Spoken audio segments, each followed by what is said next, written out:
పశ్చిమ గోదావరి జిల్లా సంక్రాంతి కోడి పందాల బరుల వద్ద లేడీ బౌన్సర్లు ప్రత్యేక ఆకర్షణగా నిలిచారు. తాడేపల్లిగూడెంలో ఏర్పాటు చేసిన కోడి పందాల బరిలోకి మొత్తంగా రక్షణగా అందరూ లేడీ బౌన్సర్లే ఉండడం విశేషం. సుమారుగా 30 మంది లేడీ బౌన్సర్లు 10,000 మంది పైగా వీక్షకులను కంట్రోల్ చేస్తున్నారు. పందెం రాయుళ్లు బరులకు దూసుకురాకుండా గేట్ల వద్ద కాపలాగా నిలిచారు. మగ బౌన్సర్లతో ఏదో ఒక విషయంలో ఘర్షణ పడే పందెం రాయుళ్లు మహిళా బౌన్సర్ల ముందు మాత్రం గమ్మున ఉండిపోయారు.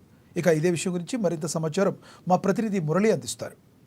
పశ్చిమ గోదావరి జిల్లా భీమవరం మండలం తాడేరులో అయితే వినూత్నంగా మహిళల కోసమే కోడి పందాల బరిని ఏర్పాటు చేసే విధంగా ఉందని చెప్పుకోవచ్చు. ఇప్పుడు విజువల్స్లో చూడవచ్చు, గ్యాలరీలన్నింటిలో కూడా సగం మందికి పైగా మహిళల కోసం అయితే గ్యాలరీలు ఏర్పాటు చేశారు. కోడి పందాలంటే మగవాళ్ళకి తిలకించడానికైతే ఏర్పాట్లు చేస్తూ ఉంటారు. విఐపి గ్యాలరీలు ఏర్పాటు చేస్తూ ఉంటారు. కానీ తాడేరులో అయితే లేడీస్కి ప్రత్యేకంగా గ్యాలరీలు ఏర్పాటు చేసి 70% లేడీస్తోనే ఇక్కడ కోడి పందాలు జరుగుతున్నాయని చెప్పుకోవచ్చు. దీనికి సంబంధించి మనతో మాట్లాడడానికి నిర్వాహకులు ఉన్నారు. చెప్పండి సార్, ముఖ్యంగా జిల్లా వ్యాప్తంగా ఎక్కడ చూసినా కూడా అన్ని బరుల్లో కూడా మగవాళ్ళు ఎక్కువగా ఉన్నారు, కానీ ఈ బరిలో అయితే మహిళలు ఎక్కువగా ఉన్నారు. దీనికి కారణం ఏమనుకోవచ్చు? ముందుగా నూతన సంవత్సర సంక్రాంతి శుభాకాంక్షలు అండి. మరి భీమవరం నియోజకవర్గ ప్రజలు కానీ, మా ఎర్ర మహిళలు కానీ, అలాగే మా ఆడపడుచులు కానీ సంక్రాంతి శుభాకాంక్షలు. మహిళలు ఇంత ప్రయోగంగా వచ్చి చూస్తున్నారంటే పల్లెటూరులో విలేజ్ థీమ్ అన్నది ఇక్కడ ఏర్పాటు చేస్తాం. దానివల్ల ప్రజలంతా కూడా వచ్చి ఇక్కడికి మేము చేసిన ఏర్పాట్లు అటువంటివి. మన పూర్వం ఇళ్ళకాడ ఎలా ఉండేవాళ్ళం, మనం ఏదైనా పండుగ వస్తే అలుకు ముగ్గుది ఎలా ఉంటాయో ఆ పూర్వంలో విలేజ్ థీమ్ అంతా ఇక్కడ చేసామండి. అలాగే చూసినట్టయితే సంక్రాంతి పండగ అంటే తలపించే వాళ్ళకి థీమ్లు కానివ్వండి, మొత్తం అన్ని ఏర్పాట్లు చేశారు. అంటే వేరే బరుల్లో చూసినట్టయితే పేకాట, గుండాటలకి ప్రాధాన్యత ఇచ్చారు. కానీ ఈ బరుల్లో సంక్రాంతి సాంప్రదాయాలకి ఎక్కువ విలువనిచ్చుకున్నట్టుగా కనపడుతుంది. దానికి ముఖ్య కారణం అనుకోవచ్చు. అంతేనండి, సంక్రాంతి అంటే కోడిపందాలు పేకాట అని కాదు, సాంప్రదాయంగా అన్నది విలేజ్లోనే చేసాం. దానికి ఎందుకంటే ఈ రోజుల్లో సెల్ ఫోన్కి ల్యాప్టాప్కి అలవాటు పడిపోయిన జనాన్ని పూర్వం రోజుల్లో ఉంటే ఎలా ఉంటుంది, ఆ పూర్వం రోజులు గుర్తు చేసుకుంటే ఇలా ఉంటుంది అనిపించేటట్టు ఆ థీమ్ తీసుకొచ్చాము. అలాగే మీరు చెప్పండి సార్, ముఖ్యంగా సంక్రాంతి పండుగను 5 రోజులు చేస్తున్నారు అంటున్నారు. ఈ 5 రోజులు ఏ కార్యక్రమాలు చేస్తున్నారు? 5 రోజులు సంక్రాంతి అంటే ఎందుకంటే వివిధ రాష్ట్రాల నుంచి, అదేవిధంగా మన తెలుగు రాష్ట్రాల్లో తెలంగాణలో ఎక్కువ, మన ఆంధ్ర నుంచి వెళ్ళి స్థిరపడి మరి ఉన్నటువంటి మన బంధుమిత్రులు అందరూ కూడా శని ఆదివారం కలిసి రావడంతో ముందుగానే శుక్రవారం రాత్రే బయలుదేరి శనివారం వచ్చి ఈ యొక్క సంక్రాంతి సంబరాల్లో పాల్గొనడం జరిగింది.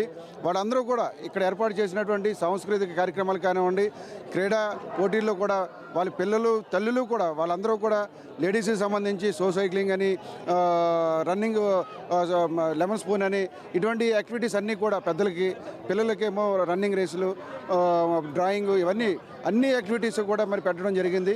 ఈ యొక్క భీమవరం తాడేరు ప్రాంగణంలో నిర్వాహకులు యూత్ అందరూ కూడా మా కూటమి నాయకులకు సంబంధించి కూటమి నాయకులు కానివ్వండి, అదేవిధంగా స్థానికంగా తాడేరులో ఉన్నటువంటి యువత అంతా కూడా ముఖ్యంగా వీరందరూ కూడా వినూత్నంగా ఆలోచించి సంక్రాంతి అంటే మన ఉభయ గోదావరి జిల్లాలు మరి మీడియాలో చూపించిన విధంగా ప్రతి చోట కూడా వేల కోట్ల రూపాయలు, లక్షల కోట్ల రూపాయలు కోడి పందాలు, గుండెట, ప్యాకెట్ విధంగా అనేటటువంటి ఆలోచన ద్వారా మార్చడానికి సంక్రాంతి అంటే ఇలా కూడా చేయొచ్చు, ఈ విధంగా కూడా జరుగుతుంది. ఎందుకంటే సాంప్రదాయాలను విలువనిస్తూ మన సంస్కృతిని మరి కాపాడుకునే విధంగా, భావి తరాలకు తెలియజేసే విధంగా చేయాలనే ఉద్దేశంతో ఇక్కడ అన్ని ఏర్పాట్లు చేశారు. దానికి అనుగుణంగా ప్రజల నుంచి కూడా పూర్తిగా మద్దతు దొరికింది మాకు. అలాగే ఇంకొక కమిటీ మెంబర్ ఉన్నారు. ఎంత వ్యయ ప్రయాసాలకు వచ్చి ఇన్ని ఏర్పాట్లు చేశారు అంటే మహిళలకు పెద్దపీట వేశారు, అలాగే కుటుంబ సభ్యులు వచ్చే విధంగా ఏర్పాట్లు చేశారు.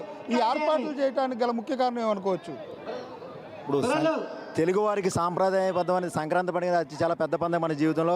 మరి గతంలో ఎంతో ఘనంగా జరుపుకున్న నేటి సమాజంలో ఉన్న పిల్లలకి సంక్రాంతి అంటే అన్ని పండుగలా ఏదో ఒక కొత్త బట్టలు గుర్తించుకున్న సరదా తిరిగి పరిస్థితిలో అని చేస్తున్నారు. కానీ మన సాంప్రదాయాన్ని, మన నాగరికతని అందరూ మర్చిపోయే పరిస్థితి వచ్చింది. సంక్రాంతి అంటే గతంలో మన పూర్వకాలంలో పాడి పంటలని, పశువుల్ని అందరినీ మరి బంగారు పంటని ఇంటికి తెచ్చుకుని ఎంతో అంగరంగగా ఊరు వాడ ఒకటయ్యి ఊరంతా ఒక కుటుంబమై ఎంతో సంతోషంగా చేసుకున్న పండుగ.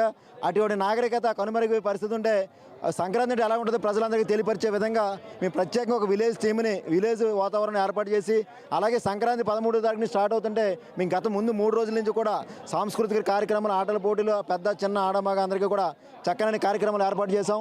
వచ్చిన ప్రతి ఒక్క అతిథులకు కూడా భీమవరం రుచులు చూపిస్తూ మరి సాంప్రదాయబద్ధమైన ఎంతో సంక్రాంతి పండుగలు చూసే విధంగా మీరే చేస్తున్నారు. ఇవాళ చుట్టూ ఎక్కడ మీరు కోడిపందాలకి పశ్చిమ గోదావరి వెళ్ళినా కూడా అదొక జూద వ్యవస్థలతో వెళ్ళి వ్యవహారం ఉంటుంది. కానీ కుటుంబ సమేతంగా ఇచ్చేసి పండగంటి ఇది అని వాళ్ళు 3 రోజులు కూడా ఇక్కడ ఆనందంగా గడిపి మళ్ళీ వాళ్ళ గమ్యస్థానానికి చేరే విధంగా చక్కని ఏర్పాట్లు చేయడం జరిగిందండి. మహిళలకు పెద్దపీట వేసే విధంగా అంటే విఐపి గ్యాలరీల్లో మహిళలు కుటుంబ సమేతంగా కూర్చోబెట్టి ఈ కోడి పందాలు తిలకించే విధంగా ఏర్పాట్లు చేశామని చెప్పి నిర్వాహకులు చెప్పే పరిస్థితులు అయితే ఇక్కడ కనపడుతున్నాయి. కెమెరా పర్సన్ వినయ్తో మురళి, ANN న్యూస్, పశ్చిమ గోదావరి జిల్లా నుంచి.